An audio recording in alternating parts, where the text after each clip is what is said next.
அனைத்து இந்திய அண்ணா திராவிட முன்னேற்ற கழகத்தினுடைய பொதுச் செயலராக இருக்கக்கூடிய அண்ணன் எடப்பாடி பழனிசாமி அவர்கள் தலைமையில் 2026 சட்டமன்ற தேர்தலை சந்திக்கிறது. I know. What, yeah? I know. I am your best friend. Okay, okay, okay. Okay. Flashback. தவழ்ந்து காலில் விழுந்து பதவியை பிடித்த எடப்பாடி பழனிசாமி, நீ மரியாதை எல்லாம் பேசுற? உனக்கு என்னடா மரியாதை? பச்சையின்களை 10 ஆண்டு காலம் கையெழுத்து போட்டு ஒரு பைசா வாங்காத அண்ணாவை பற்றி சொல்வதற்கு மர்க்கா சொல்லு. ஒரு பைசா வாங்காத அண்ணாவை பற்றி சொல்வதற்கு நம்புற மாதிரி அங்க இருக்குது. ஆரம்பத்தில் நானும் தான் நம்பினாதான் சோறு போடுன்னு என் தாத்தா சொன்னாரு. அதுல இருந்து நம்பிட்டேன். நீங்க சாப்பிடுறீங்களா இல்ல? உண்மைதான் நம்புறேன். உனக்கு தெரிஞ்ச புள்ள. சூரியன் உதிக்கிறதோ இல்லையோ, கைகள் உயர்கிறதோ இல்லையோ, தமிழகத்தில் தாமரை மலர்ந்தே தீரும், மலர்ந்தே தீரும், மலர்ந்தே தீரும். நன்றி, வணக்கம். நான் நினைச்சேன்னா உன்னை இப்பவே இந்த ஊரை விட்டு ஓட வைப்பேன் தெரியுமா? அடி போடி புளியாங்கொட்டை. நீ என்ன கொப்பரே வந்தாலும் என்ன துரத்த முடியாது. யாராவது மேல அதிகாரி ஊமத்துல எங்க கேட்டா ஒரு கலவரத்தை வித்தியாசமா அடக்க போயிருக்காரு சொல்லு.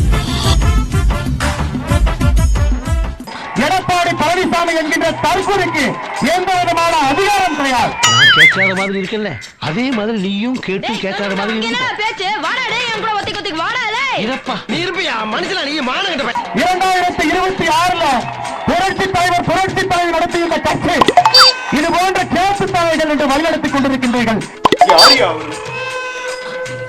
எனக்கே அவரை பார்க்கணும் போல இருக்கு.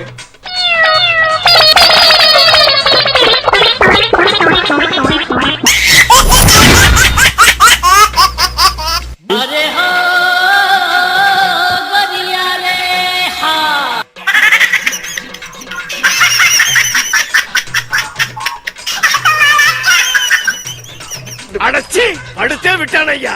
சுத்த மானகட்ட மன்னனாக இருக்கிறான். தூக்கி எறியப்படுவீர்கள். 4ஆம் இடம் கூட கிடையாது. 2026 சட்டமன்ற தேர்தலில் அனைத்து இந்திய அண்ணா திராவிட முன்னேற்ற கழகத்திற்கு 4ஆம் இடம் கூட கிடையாது.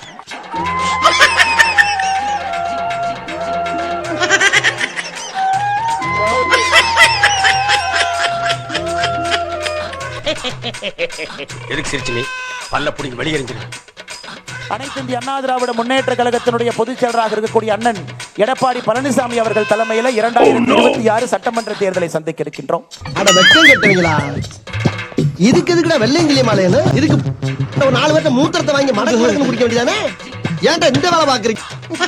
இந்த அற்புதமான கட்சி அக்கா தமிழிசை சவுந்தரராஜன் அவர்கள் நான் பொறுப்பேற்கும் பொழுது ஒரு வார்த்தை சொன்னாங்க. தம்பி, இந்த கட்சிக்கு ஒரு ஆத்மா இருக்குதுப்பா. நான் என்ன சொல்ல வரேன்னா, எந்த நேரத்தில் எந்த தலைவன் இந்த கட்சியை வழிநடத்த வேண்டும் என்பதை அந்த ஆத்மா சரியாக புரிந்து கொண்டு அந்த நேரத்தில் அந்த தலைவனை அந்த கட்சி தானாக தேடிக்கொள்ளும் என்கின்ற வார்த்தையை நான் பொறுப்பேற்கும் என்று அக்கா தமிழிசை சவுந்தரராஜன் அக்கா சொன்னாங்க.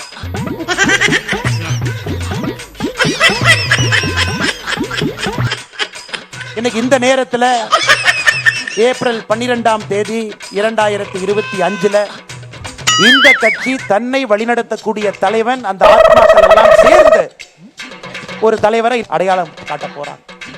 உனக்கு என்னப்பா, நீ பைத்தியம். நீ என்ன வேணாலும் பேசலாம். நாங்க அப்படியா? சரியாத்தான் பேசுறோம். நான் வந்த பொழுது உங்க யாருக்கு என்னை தெரியாது. உண்மையை சொல்ல வேண்டும் என்றால் என்னை விட தகுதி வாய்ந்தவர்கள், திறமை வாய்ந்தவர்கள் இந்த மேடையில மட்டுமே 99% மக்கள் என்னை விட திறமையானவர்கள், தகுதியானவர்கள் இந்த மேடையில் அமர்ந்திருக்கின்றார். அப்புறம் என்ன நீங்க வந்த மூஞ்சில பூரா விட்டுருவேன். உட்காரு மூஞ்சில பூரா விட்டுருவேன். உட்காரு. அப்ப எல்லோருக்குமே ஒரு பிரச்சனை என்ன பண்ண, நான் கொஞ்சம் ஃப்ரீயா லிபரலா நீ பேச ஆரம்பிக்கிறதுனால எனக்கு ஒரு பொறுப்புன்னு ஒரு கட்டுப்பாடு இருந்துச்சு. இனி ஒரு லிபரலா ஃப்ரீயா அண்ணாமலையாக நான் அரசியல் பேச முடியும், செய்ய முடியும். புடுங்கிருப்பாரு. அப்படியே ஒரே புடுங்க புடுங்கி இங்க நட்டுருப்பாரு. வாய் என்ன வாயை வச்சுட்டு இது பேசுது. எப்பவுமே ஒரு அரசியல்வாதிக்கு அந்த அந்த அடிச்சு ஆட வேண்டிய அந்த பாக்ஸிங் கலை எப்பவுமே ஒரு அரசியல்வாதிக்கு தேவைப்படுது. ஏன் பிள்ளை சார் என்னது சாப்பிட்டு சண்டை போடலாம் சொல்றியா? இல்லைங்க சார், சண்டைன்னா எனக்கு என்னன்னு தெரியாதுங்க சார். ஒருவேளை சாப்பிடுறதுக்கு இவங்க கிட்ட ஃபீல் ஆகும். அதனால கொஞ்சம் பேச்சு ஸ்டைலே நம்ம மாத்திரணும். நீ பக்குவமாக பேசுறதுக்கு நயினார் அண்ணன் இருக்கிறான். குருட்டு வலையில் உருட்டி பொழைக்கும் குருட்டு உலகமடா நண்பா உருட்டை பழகி கொள்ளடா நீயும் உருட்டை பழகி கொள்ளடா. அண்ணே கூட்டணியை பத்தி நீங்க ஒண்ணு சொன்னீங்க, அவங்க ஒண்ணு சொன்னாங்க. அண்ணே நயினாரன் பேசுங்க, நமக்கு சிம்பிள் வழிதான். நயினாரன் இருக்காங்க, அண்ணன் பேசுங்க. என்னங்க இல்ல டார்லிங், நான் எதுவும் சொல்ல, என் வாய் யாரும் ஹேக் பண்ணிட்டாங்க. செம்ம காண்டில் இருக்கீங்க போல என் மேல. ஆமா ஆமா. இனி நம்ம பாலை மட்டும் நான் அடிச்சா போதும். இனி பவுன்சர்ஸ் டஃப் பால்ஸ் எல்லாம் நயினாரன் பார்த்துப்பா. அவர் ஃபிளிக் அடிக்குவாரு, அவர் டிஃபெண்ட் பண்ணுவாரு, அவர் பிளே பண்ணா இனி ஒன்லி 6 அடிக்கிறதா நம்ம வேலை. கோராத்தி கிழிச்சுன்னுக்குறாரு, பந்தல் பாக்குற ஒரு பால் கூட இருந்தாலும் அடிக்க மாட்டான். போப்பா போடுறா. ஆக நெல்லையில் இருந்து திமுகவிற்கு ஒரு தொல்லை புறப்பட்டு வந்திருக்கிறது என்று தான் சொல்ல வேண்டும். என்னோட நண்பனா இருக்கிறதுக்கு எந்த தகுதியும் வேண்டாம், ஆனா எதிரியா இருக்கிறதுக்கு தகுதி வேணும். அது உங்ககிட்ட இல்ல. அது மட்டுமல்ல, நம் நரேந்திர மோடி என்ற நரேந்திரன் அவர்களின் கொள்கையை பரப்பி மருந்து இல்லையா உனக்கு? 2 ஒரு பாட்டு மருந்து சாவ வேண்டிதானே. தாமரையை இந்த நயினார் நாகேந்திரன் அவர்கள் முடித்து வைக்க போகிறார்கள், மலர வைக்க போகிறார்கள் என்பதை நான் இங்கே தெரிவித்துக் கொள்கிறேன். அதை இனிமே உங்க வாயால சொல்லாதீங்க அக்கா. கொண்டையா இருப்பேன், பொம்பளையா இருந்தா கொண்டையா இருப்பேன், ஆம்பளையா இருந்தா மண்டை உடைப்பேன். எல்லோரும் இங்கே சொன்னார்கள், இன்று தலைவர் முடிவு செய்யப்பட்டது, தலைவர் முடிவு செய்யப்பட்டது, தலைவர் முடிவு செய்யப்பட்டது என்று சொன்னார்கள்.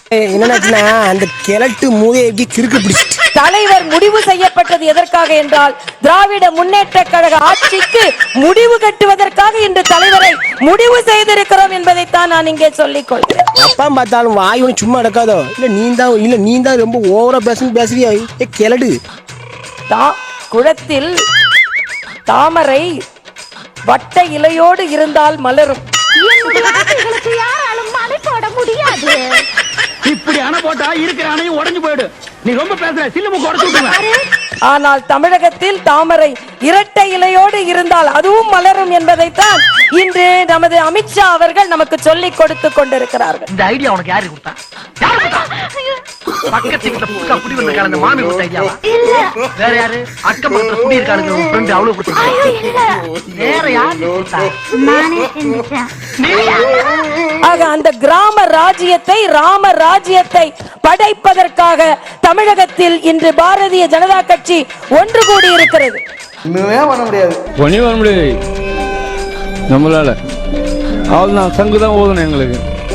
இன்றைய காலகட்டத்தில் மரியாதைக்குரிய அண்ணன் நயினார் நாகேந்திரன் அவர்கள் வெற்றிகரமாக எதையுமே செய்து முடிக்கக்கூடியவர்.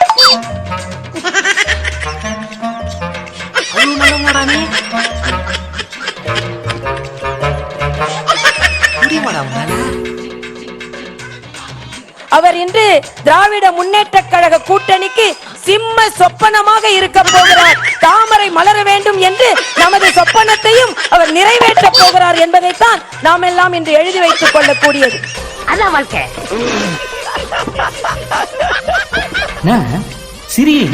மரியாதைக்குரிய நரேந்திர மோடி அவர்கள் நேற்றைய ட்விட்டரில் பதிவு செய்ததை போல நாமெல்லாம் ஒன்றிணைந்திருக்கிறோம். ஏனென்றால் தமிழகத்தை வென்று காண்பிப்பதற்கு, ஏனென்றால் தமிழகத்தில் இந்த திராவிட முன்னேற்ற கழக ஆட்சிக்கு முடிவு கட்டே ஆக வேண்டும். ஏனென்றால் மக்கள் விரோத ஆட்சி நடைபெற்றுக் கொண்டிருக்கிறது. இந்த மக்கள் விரோத ஆட்சி முடிவுக்கு வர வேண்டும் என்றால் நிச்சயம் திராவிட முன்னேற்ற கழக காங்கிரஸ் ஆட்சி முடிவுக்கு வர வேண்டும். இந்த நாயெல்லாம் எனக்கு ஒரு எதிரியாடா. இதெல்லாம் ஜகஜம்னு. ஆக இன்றைய காலகட்டத்தில் நாம் சொல்கிறோம், நாம் எல்லாம் ஒன்றிணைந்திருக்கிறோம். எதற்கு என்றால் இந்த மக்கள் விரோத திராவிட முன்னேற்ற கழக ஆட்சி அகற்றப்பட வேண்டும் என்று சொல்லி. இதெல்லாம் வேற வேற ஆளுகிட்ட வச்சுக்கங்கடா. மரியாதைக்குரிய அண்ணன் நயினார் நாகேந்திரன் அவர்கள் நிச்சயமாக திராவிட முன்னேற்ற கழகத்திற்கு நெல்லையில் இருந்து ஒரு தொல்லையாக இருந்தார்.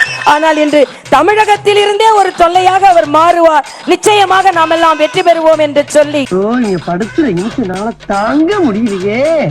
தலை வலிக்குதா, தலை வலிக்குதே. சூரியன் உதிக்கிறதோ இல்லையோ,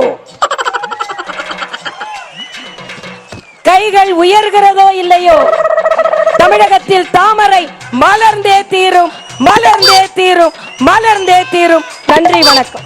நான் நினைச்சேன்னா உன்னை இப்பவே இந்த ஊரை விட்டு ஓட வைப்பேன் தெரியுமா? அடி போடி புளியாங்கொட்டை, நீ என்ன கொப்பரே வந்தாலும் என்ன துரத்த முடியாது. சோலி முடிச்சு மறக்காம சர்ப்ரைஸ் பண்ணுங்க. Thank you.